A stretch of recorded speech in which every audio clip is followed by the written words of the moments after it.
Its popularity has been growing ever since, both internationally and within India.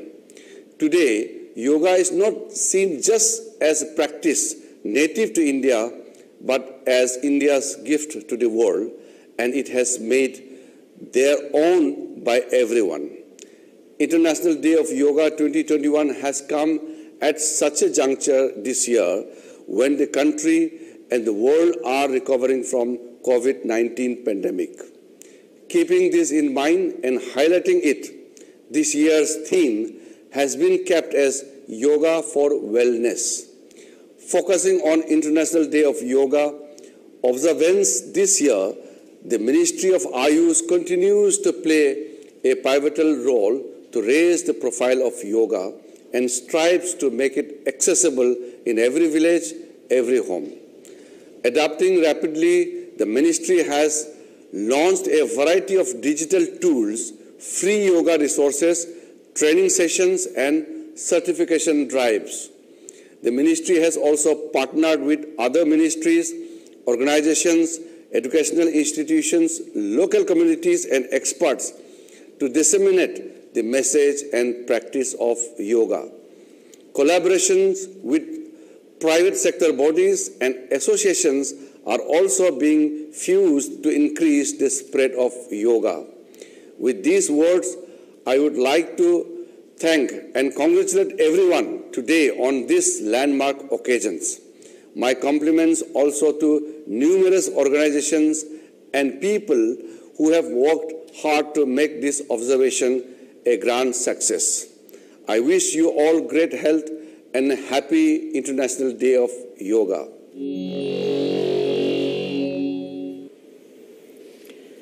आदरणीय आयुष मंत्री श्री किरण रिजिजू जी, आपका बहुत बहुत धन्यवाद आपके संबोधन के लिए, आपकी मंगल कामनाओं के लिए। हमारे यहाँ भारतीय परंपरा में हमने देखा है, जब हम लोक परंपरा की बात करते हैं, हमें तो गीत संगीत हमेशा से उसका अभिन्न अंग रहे हैं।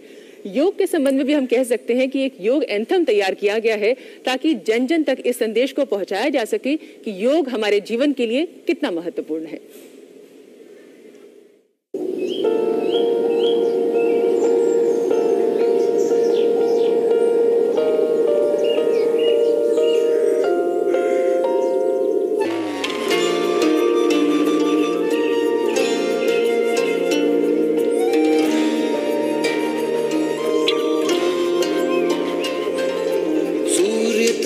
नमस्ते धरती तुझे नमन, शुक्रिया वायु तेरा, धन्यवाद गगन, कोश कोश का अभिनंदन, श्वास श्वास में हो चंदन। विश्व एक परिवार ने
वृक्ष की तरह रहे अटल,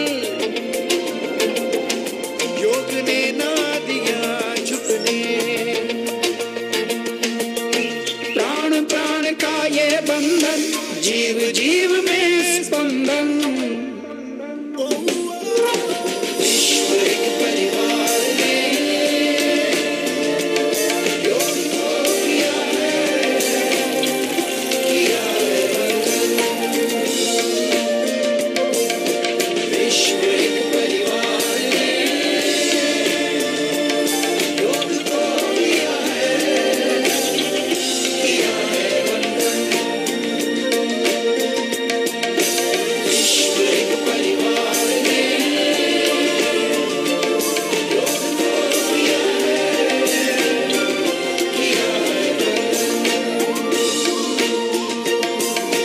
विश्व एक परिवार ने योग को किया है, किया है बंधन।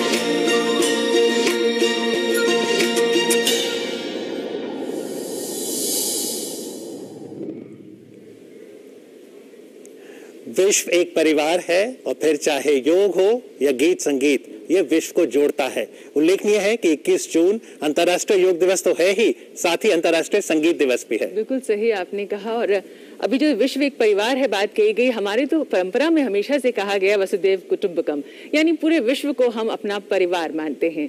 और जब हम बात करते हैं माननीय प्रधानमंत्री श्री नरेंद्र मोदी जी की, तो उन्हें तो पूरा विश्व युग पुरुष के रूप में, युग दृष्टा के रूप में सम्मान करता है। उनको सुनने के लिए सदा सदा सब लोग उत्सुक रहते हैं। हमारा सौभाग्य है कि माननीय प्रधानमंत्री जी इस समय हमारे साथ हैं। हम उनसे निवेदन करेंगे संबोधन के लिए। नमस्कार, आप सभी को 7वें अंतर्राष्ट्रीय योग दिवस की बहुत बहुत शुभकामनाएं।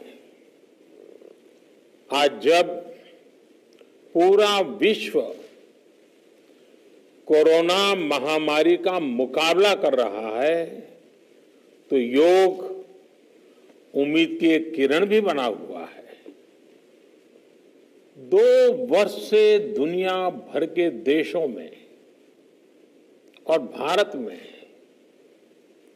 भले ही बड़ा सार्वजनिक कार्यक्रम आयोजित नहीं हुआ हो, लेकिन योग दिवस के प्रति उत्साह जरा भी कम नहीं हुआ है।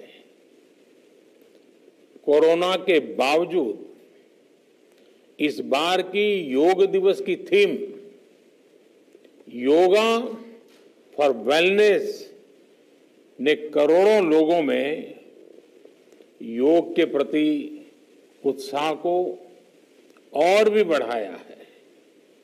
मैं आज योग दिवस पर यह कामना करता हूं कि हर देश, हर समाज और हर व्यक्ति स्वस्थ हो। सब एक साथ मिलकर एक दूसरे की ताकत बने। साथियों, हमारे ऋषियों मुनियों ने योग के लिए समत्वम योग उच्यते ये परिभाषा दी थी। उन्होंने सुख दुख में समान रहने, संयम को एक तरह से योग का पैरामीटर बनाया था। आज इस वैश्विक त्रासदी में योग ने इसे साबित करके दिखाया है। कोरोना के इन 1.5 वर्षों में भारत समेत कितने ही देशों ने बड़े संकट का सामना किया है। साथियों, दुनिया के अधिकांश देशों के लिए योग दिवस को उनका सदियों पुराना सांस्कृतिक पर्व नहीं है। इस मुश्किल समय में, इतनी परेशानी में लोग इसे आसानी से भूल सकते थे, इसकी उपेक्षा कर सकते थे, लेकिन इसके विपरीत लोगों में योग का उत्साह और बढ़ा है, योग से प्रेम बढ़ा है। पिछले 1.5 सालों में दुनिया के कोने कोने में लाखों नए योग साधक बने हैं। योग का जो पहला पर्याय संयम और अनुशासन को कहा गया है, सब उसे अपने जीवन में उतारने का प्रयास भी कर रहे हैं। साथियों, जब कोरोना के अदृश्य वायरस से और इस अदृश्य वायरस ने दुनिया में जब दस्तक दी थी, तब कोई भी देश साधनों से, सामर्थ्य से और मानसिक अवस्था से इसके लिए तैयार नहीं था। हम सभी ने देखा है कि ऐसे कठिन समय में योग आत्मबल का एक बड़ा माध्यम बना। योग ने लोगों में ये भरोसा बढ़ाया कि हम इस बीमारी से लड़ सकते हैं। मैं जब फ्रंटलाइन वॉरियर्स से, डॉक्टर से बात करता हूं, तो मुझे बताते हैं कि कोरोना के खिलाफ लड़ाई में उन्होंने योग को भी अपना सुरक्षा कवच बनाया। डॉक्टरों ने योग से खुद को भी मजबूत किया और अपने मरीजों को जल्दी स्वस्थ करने में इसका उपयोग भी किया। और आज अस्पतालों से ऐसी कितनी तस्वीरें आती हैं जहां डॉक्टर्स, नर्सेस मरीजों को योग सिखा रहे हैं, तो कहीं मरीज अपना अनुभव साझा कर रहे हैं। प्राणायाम, अनुलोम विलोम जैसी ब्रीथिंग एक्सरसाइज हमारे रेस्पिरेटरी सिस्टम को कितनी ताकत मिलती है, ये भी दुनिया के विशेषज्ञ खुद बता रहे हैं। साथियों, महान तमिल संत श्री तिरुवल्लुवर जी ने कहा,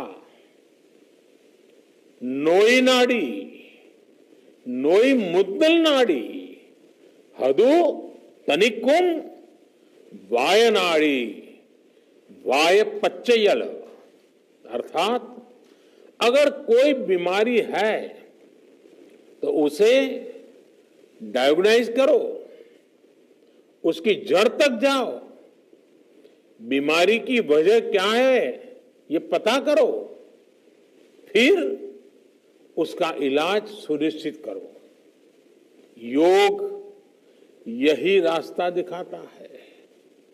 आज मेडिकल साइंस भी उपचार के साथ साथ हीलिंग पर भी उतना ही बल देता है और योग हीलिंग प्रोसेस में उपकारक है। मुझे संतोष है कि आज योग के इस पहलू पर दुनिया भर में के विशेषज्ञ अनेक प्रकार के साइंटिफिक रिसर्च भी कर रहे हैं, उस पर काम कर रहे हैं। साथियों, कोरोना काल में योग से हमारे शरीर को होने वाले फायदों पर, हमारी इम्यूनिटी पर पड़ने वाले सकारात्मक प्रभावों पर कई स्टडीज हो रही है। आजकल हम देखते हैं कई स्कूलों में ऑनलाइन क्लासेस की शुरुआत में 10-15 मिनट बच्चों को योग प्राणायाम कराया जा रहा है। ये कोरोना से मुकाबले के लिए भी बच्चों की शारीरिक रूप में तैयारी कर रहा है। साथियों, भारत के ऋषियों ने हमें सिखाया है व्यायामात् लभते स्वास्थ्यम, दीर्घ आयुषम बलम सुखम, आरोग्यम परमम भाग्यम, स्वास्थ्यम सर्वार्थ साधनम।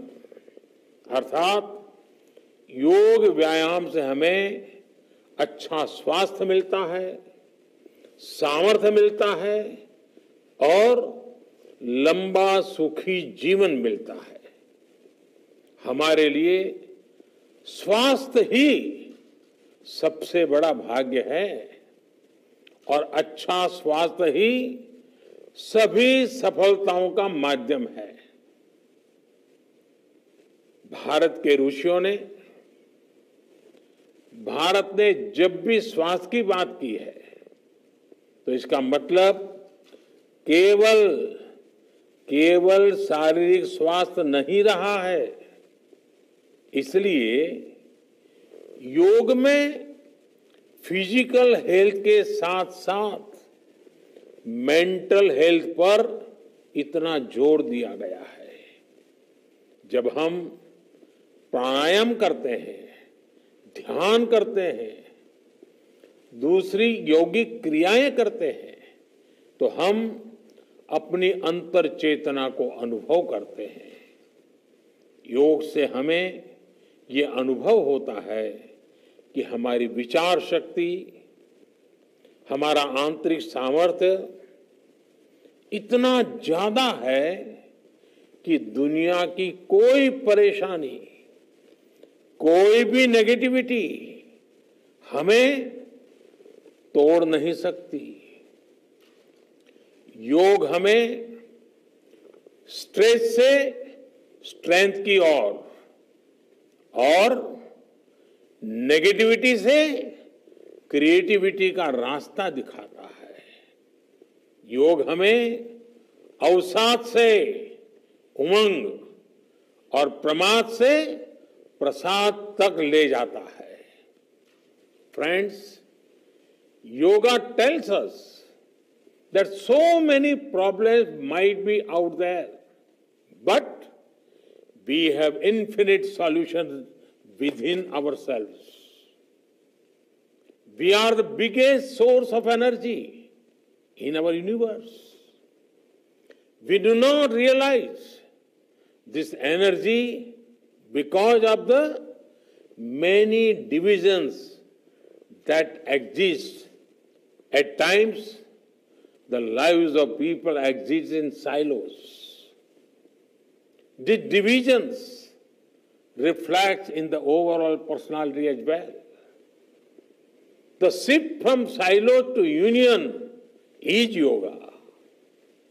A proven way to experience a realization of oneness is yoga. I am reminded of the words of the great Gurudev Tagore, who said, and I quote, "The meaning of our self is not to be found in its separateness from God and others, but in the ceaseless realization of yoga of union," unquote. The mantra of Vasudhaiva Kutumbakam, which India has followed since ages, is now finding global acceptance. We all are praying for each other's well-being. If there are threats to humanity, yoga often gives us a way of holistic health. Yoga also gives us a happier way of life. I'm sure yoga will continue playing its preventive as well as positive role in healthcare of masses.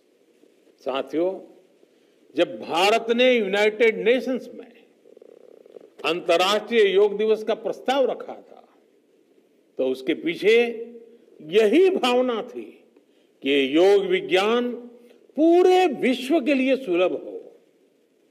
आज इस दिशा में भारत ने United Nations WHO के साथ मिलकर एक और महत्वपूर्ण कदम उठाया है। अब विश्व को एम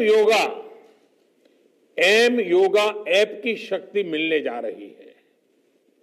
इस ऐप में कॉमन योगा प्रोटोकॉल के आधार पर योग प्रशिक्षण के कई वीडियोस दुनिया की अलग अलग भाषाओं में उपलब्ध होंगे।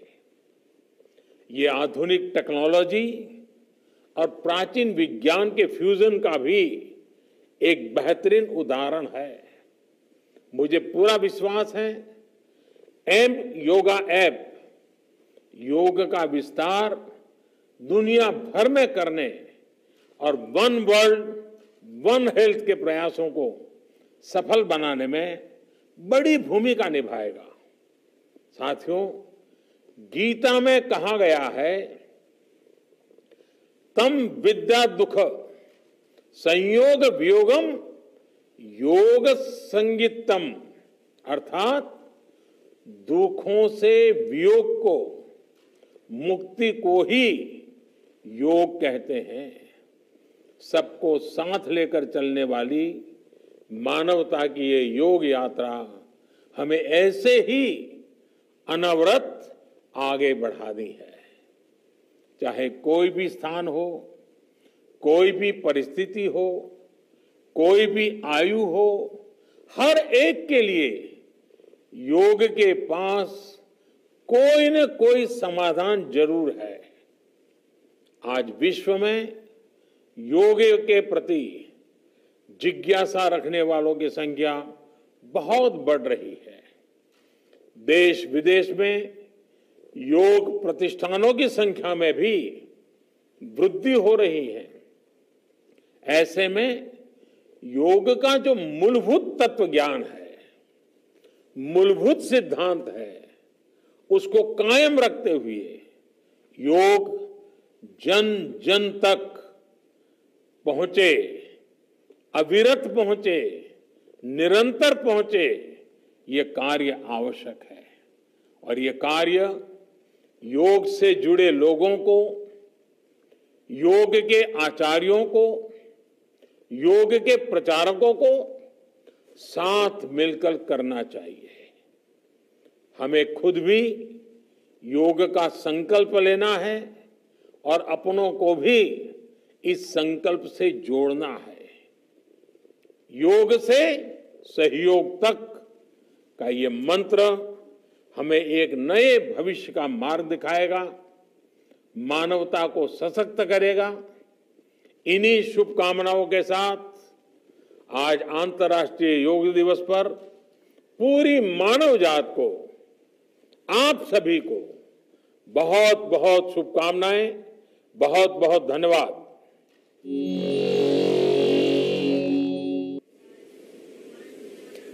बहुत बहुत धन्यवाद माननीय प्रधानमंत्री जी, आपके आशीर्वचनों के लिए, आपके संबोधन के लिए। आपके शब्द, आपके विचार हमेशा ही हम सबका मार्गदर्शन करते हैं। और अमित, आपने देखा किस प्रकार से माननीय प्रधानमंत्री जी ने एक बात कही कि कोरोना